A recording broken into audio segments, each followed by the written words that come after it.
전국 공공부문 비정규직 노조가 정부와 합의점을 찾지 못하면서 오늘부터 총파업에 들어갔습니다. 학교에서도 급식 등 일부 업무가 중단돼 학부모와 학생들의 불편이 이어졌습니다. 감사원의 감사 결과 대기오염물질 허위 측정은 우리 지역만의 문제가 아니었습니다. 영업정지 처분을 받았는데도 측정 업무를 재위탁하거나 신규 업체를 설립하는 등 편법이 난무하면서 정부가 뒤늦게 대책 마련에 나섰습니다.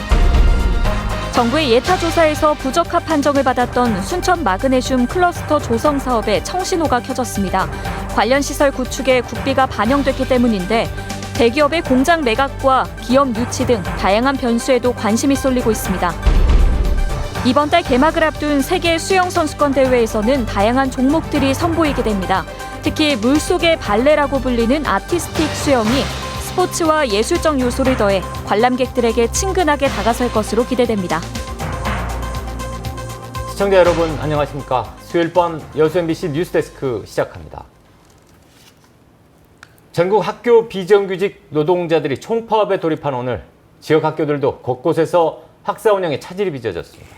특히 급식 조리사들이 파업에 참여하면서 전남 지역에서만 150여 개 학교에서 점심 급식이 제공되지 못했습니다. 조희원 기자가 보도합니다. 이른 아침 순천의 한 학교 앞. 평소와 달리 종이 가방과 비닐봉지, 도시락 가방을 든 학생들이 눈에 띕니다. 점심시간이 되자 교실마다 학생들이 삼삼오오 둘러앉아 가지고 온 도시락을 꺼내 먹습니다. 전국 공공부문 비정규직 노동자들이 총파업에 돌입하면서 전남 지역 150여 곳의 학교에서도 급식 업무가 중단됐습니다. 네, 순천의 한 중학교 급식실입니다. 보시는 것처럼 점심시간인데도 급식실이 텅 비어 있습니다. 오늘 하루 이 학교를 비롯한 전남 지역의 80개 학교는 도시락이나 간편식으로 급식을 대체했습니다. 항상 저희 영양 챙겨주셨던 분들인데 뭔가 좀 가시니까 그래도 뭔가 좀 마음이 안 좋은 것 같아요. 양측이 서로 별로 좋지 않은 감정 갖지 않고 잘 풀려갔으면 하는 마음입니다.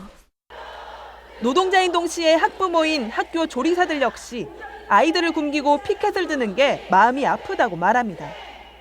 하지만 낮은 임금에 비해 터무니없이 센 노동 강도, 그마저도 불안정한 일자리를 아이들에게 물려주고 싶지 않아 거리로 나섰다고 토로합니다. 실제로 한 실태조사에 따르면 전국 학교 급식실에서는 매년 500건이 넘는 산재 사고가 발생하고 90% 이상이 근골격계 통증을 겪는 것으로 조사됐지만 보상은 미흡한 실정입니다. 손목은 물론 말할 수도 없고 어깨, 허리 무거운 거를 들어야 되지 않겠습니까? 급식을 하려면은. 그래서 하루 벌어서 일 끝나고 나면은 또 병원에 가서 치료를 받고 그렇게 해야만이 일을 할 수가 있습니다. 비정규직 노조는 기본금 6.24% 인상과 함께 복리후생비에서 정규직과의 차별 해소를 요구하고 있지만 아직까지 정부와 접점을 찾지 못하고 있습니다. 이번 파업은 오는 5일까지 예정된 가운데 협상 진행 상황에 따라 또다시 불거질 수도 있어 급식 중단에 따른 불편함도 우려되고 있습니다. MBC 뉴스 조희원입니다. 민중당이 공공부문 비정규직 노동자들의 파업을 지지한다고 밝혔습니다. 민중당 전남도당은 성명서에서 이번 파업은 문재인 정부가 비정규직 문제를 공공부문부터 해결하겠다는 약속을 지키지 않아 발생했다며 사태 해결을 위한 적극적인 노정교섭과 함께 국민들의 관심을 당부했습니다. 또 파업 기간 동안 당력을 모아 상경투쟁 등 집회 참여를 지원할 계획이라며 비정규직 없는 세상에 마중물이 되기를 바란다고 강조했습니다. 이번 여수 광양의 대기오염물질 배출 조작 사태에서 드러난 허술한 측정 실태가 비단 우리 지역만의 문제가 아니었습니다. 감사원이 다른 지자체의 측정 대행 업체들을 대상으로 감사를 진행한 결과 수만 건의 허위 측정이 확인되는 등 총체적인 부실이 드러났습니다. 문영철 기자가 취재했습니다. 광주 전남 지역 대기오염물질 배출 사업장에 측정값 조작 논란이 불거진 건 지난 4월. 비슷한 시기 감사원이 전국 측정 대행업체 40곳을 선정해 조사를 벌인 결과 한 곳을 제외한 39개 업체에서 지난 2017년 한 해 동안에만 6만 2천여 건의 측정 기록부를 허위로 발급한 것으로 드러났습니다. 오염물질을 아예 측정하지 않은 경우가 전체의 절반을 차지했고 검사 기준을 지키지 않거나 무자격자가 측정한 경우도 2만 건을 넘었습니다. 하지만 이번에 밝혀진 것도 빙산의 일각에 불과합니다. 광역이나 기초지자체 단체를 대상으로 저희가 전출조사를 한 게 아니고 의심되는 업체를 추리는 과정에서 지자체가 15개가 골라져서 이 같은 부실한 측정 대행 업무의 근본적인 원인으로 환경당국의 형식적인 관리 감독과 더불어 저가 계약이 지목되고 있습니다. 시장 경쟁을 제한한다 해서 측정 수수료 고시 제도를 폐지했거든요. 그러니까 이제 당연히 저가 입찰이 되는 거죠. 감사원은 또 측정 대행업체가 오염물질을 측정하지 않은 채 기록부를 허위로 발급한 경우 배출 사업자도 이를 충분히 인지할 수 있었다며 불법을 묵인한 것으로 판단했습니다. 한편 허위 기록부 발급 등으로 지난 2015년부터 4년 동안 영업 정지 처분을 받은 측정 대행업체는 모두 18곳이었습니다. 하지만 이 가운데 상당수가 다른 업체에 측정 업무를 재위탁하거나 기존에 보유하고 있던 인력과 장비를 활용해 새로운 측정 대행업체를 설립하는 수법으로 사실상 영업을 계속한 것으로 확인됐습니다. 이번 감사 결과에 대해 환경부는 측정 대행업체가 행정처분을 받을 경우 타 업체에 업무를 재위탁하는 것을 금지하고 성적서를 거짓으로 발급한 측정 인력에 대해선 일정 기간 자격을 정지시켜 처분의 실효성을 강화하겠다고 밝혔습니다. MBC 뉴스 문형철입니다. 지난 1일 발생한 포스코 광양제철소의 정전 사태에 대해 업체 측이 공식 사과했습니다. 광양제철소는 오늘 사과문을 통해 정전으로 발생한 연기와 화염으로 불안감을 일으키고 주민들의 생활에도 많은 불편을 드린 것에 대해 깊이 사과한다고 밝혔습니다. 제철소는 이어 이번 사고는 변전소를 수리하는 과정에서 누전으로 발생한 것이라며 같은 일이 반복되지 않도록 원인을 면밀하게 분석하고 관계기관과 공조해 개선 방안을 마련하겠다고 덧붙였습니다. 남해동부에서 발생한 산소 부족 물덩어리가 전남 지역까지 확산되고 있습니다. 국립수산과학원은 지난달 경남 고성군 인근에서 발생한 산소 부족 물덩어리가 남해서부인 여수 가망만까지 확산됐으며 아직 세력이 약하지만 수온이 본격적으로 오르는 이번 달부터 규모가 커져 가을까지 이어질 것으로 내다봤습니다. 산소 부족 물덩어리가 가두리 양식장을 덮치면 어류와 폐류가 폐사할 수 있어 인근 어장들의 주의가 요구됩니다. 최근 순천 해룡산단에 마그네슘 상용화 지원센터를 구축하는 사업에 국비가 반영됐습니다. 2차례나 무산된 마그네슘 클러스터 조성에도 불씨를 살린 셈인데요. 앞으로 관련 기업을 얼마나 유치하느냐가 관건입니다. 박민주 기자가 보도합니다. 지난 2008년 순천 해룡산단에 조성된 전남 테크노파크 마그네슘 생산동. 17개 업체가 입주했지만 2곳만 마그네슘을 가공하고 있습니다. 이처럼 난관에 부딪힌 마그네슘 사업에 변화가 생겼습니다. 마그네슘 상용화 지원센터 구축 사업에 내년도 국비 18억 4천만 원이 반영됐습니다. 마그네슘 생산동에는 지금 2개 업체가 마그네슘 관련 일을 하고 있습니다. 지금 마그네슘 사업은 아직 미약하지만 이 사업이 되면 우리 국가 경제에도 크게 이바지할 거로 생각하고 있습니다. 순천시는 오는 2023년까지 국비를 포함해 169억 원을 들여 상용화 지원 시설을 구축합니다. 기반 시설이 만들어지는 만큼 관심은 마그네슘 클러스터 조성에 쏠리고 있습니다. 정부 예비 타당성 조사 사업에서 2차례나 부적합 판정을 받아 무산됐기 때문입니다. 마그네슘 클러스터 조성은 관련 기업의 유치가 성패로 부각되고 있습니다. 장비 지원이나 에로 기술 지원을 통해서 관련 기업들을 유치를 하면 클러스터 조성하는데 박차를 가할 수 있지 않을까라는 생각이 들고 있고요. 그것을 위해서 지금 관련 기업을 저희가 계속 유치를 하고 있고, 포스코가 낮은 수익성을 이유로 마그네슘 판재 사업을 전면 재검토하고 있어 최종 매각 여부도 변수입니다. 순천시는 마그네슘 상용화 지원센터가 구축되면 클러스터 조성 예비 타당성 사업을 재추진할 계획입니다. 순천 마그네슘 클러스터 조성이 본 궤도에 오를 수 있을지가 남은 과제입니다. MBC 뉴스 박민주입니다.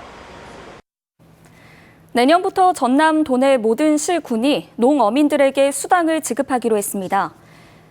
전남시장 군수협의회는 내년 1월 1일 기준 1년 전부터 주소지를 전남에 둔 농어업 경영체 24만 3천여 명에게 1년에 2차례 30만 원씩을 지역 상품권으로 동일하게 지급하는 전남형 농어민 수당 도입에 합의했습니다. 협의회는 또 도와 소요 예산 분담 비율, 상품권 종류 등 이견에 대해 추가 논의를 이어갈 계획입니다. 한편 협의회는 전남도와 이견 조정 절차를 거쳐 내년 농어민 수당 시행을 위한 업무 협약을 조만간 체결할 예정입니다. 지난 4월부터 반짝 상승세를 보였던 여수시의 인구가 다시 감소세로 돌아섰습니다. 여수시에 따르면 6월 말 기준 여수시 인구는 28만 2,869명으로 전달보다 313명이 줄었으며 32개월 만에 반등점을 찍었던 4월에 비해서도 77명이 감소했습니다. 이 같은 수치는 지난해 말 28만 3,300명에 비해서도 440명이나 줄어든 것이어서 여수시 인구가 다시 감소세를 이어가고 있다는 분석이 나오고 있습니다.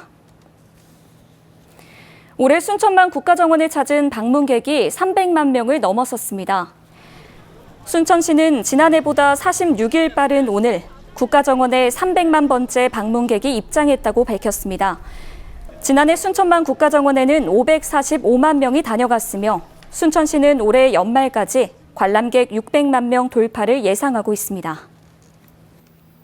네, 이번 달 12일 개막되죠. 광주 수영 선수권 대회에서는 다양한 종목들이 선보이게 됩니다. 특히 물속의 발레라고 불리는 아티스틱 수영에 대해 관심이 집중되고 있는데요.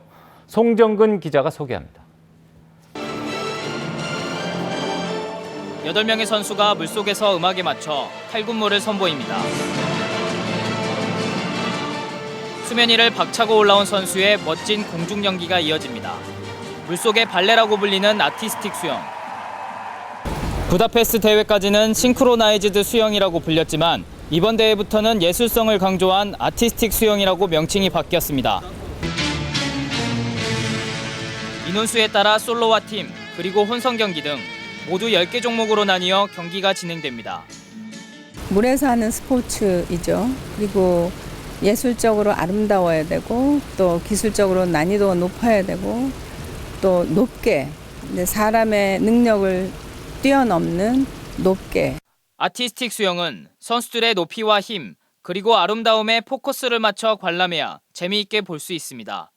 특히 팀 경기인 경우에는 아름다운 대형을 만드는지 아크로바틱 요소들은 잘 소화하는지를 살펴보는 게 경기를 즐길 수 있는 방법입니다.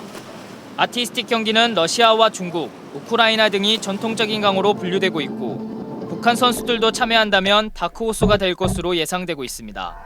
우리나라는 약체로 분류되고 있지만 지난 2010년 광저우 아시안게임에서 메달을 딴 적이 있는 만큼 다시 한번 영광을 재현한다는 각오입니다. 지금 현재 세계적인 경쟁력을 갖추지는 못했어요. 그렇지만 지금 선수들이 이제 이번 대회를 경험하고 앞으로 성장해 나간다면 더 좋은 성적을 기대할 수 있지 않을까. 아티스틱 경기는 대회 개막일인 7월 12일 시작돼 9일 동안 광주 염주종합체육관 수영장에서 펼쳐질 예정이며 마지막 날인 20일엔 갈라쇼 공연도 진행됩니다.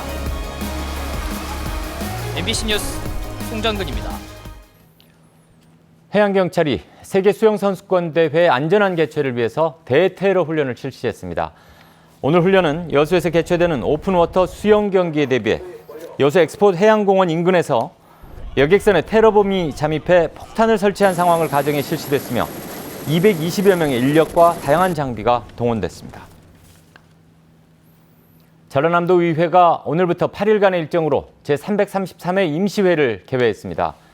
이번 임시회에서는 제11대 도의회 제2기 예산결산특별위원과 윤리특별위원이 선임되고 각 상임위원회별로 도정과 교육행정에 대한 업무보고를 청취하고 정책 대안이 제시됩니다. 또 우승희 의원이 대표 발의한 전라남도 재능기부 활성화 조례안 등 도민생활에 밀접한 안건 35건을 오는 10일 제2차 본회의에서 심의 의결합니다.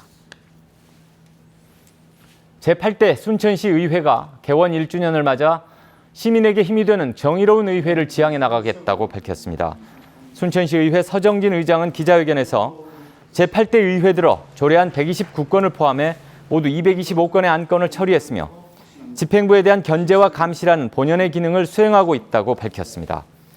또 여순사건 특별위원회를 구성해 특별법 제정을 촉구하고 있으며 투명한 의회 운영과 순천시의 새로운 도약에 함께 나서겠다고 강조했습니다. 이순신대교의 효율적 관리를 위해 국도 승격이 조속히 이뤄져야 한다는 주장이 제기됐습니다.